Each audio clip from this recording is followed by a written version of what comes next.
प्राचीन समय में विद्यार्थी गुरुकुल में रहकर ही पढ़ा करते थे। बच्चे को शिक्षा ग्रहण करने के लिए गुरुकुल में भेजा जाता था।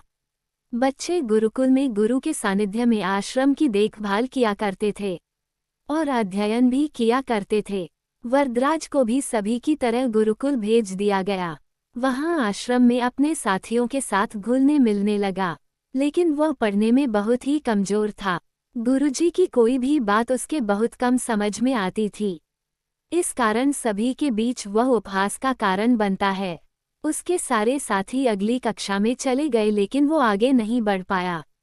गुरुजी जी ने भी आखिर हार मानकर उसे बोला, बेटा वरदराज, मैंने सारे प्रयास करके देख लिए हैं। अब यही उचित होगा कि तुम यहाँ अपना समय बर्बाद मत करो। अपने घर चले जाओ और घर वालों की काम में मदद करो। वरदराज ने भी सोचा कि शायद विद्या मेरी किस्मत में नहीं है, और भारी मन से गुरुकुल से घर के लिए निकल गया। दोपहर का समय था। रास्ते में उसे प्यास लगने लगी।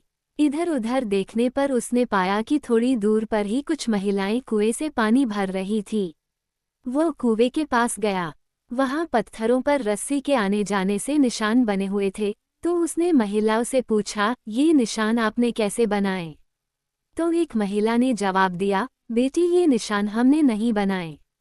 ये तो पानी खींचते समय इस कोमल रस्सी के बार बार आने जाने से ठोस पत्थर पर भी ऐसे निशान बन गए हैं।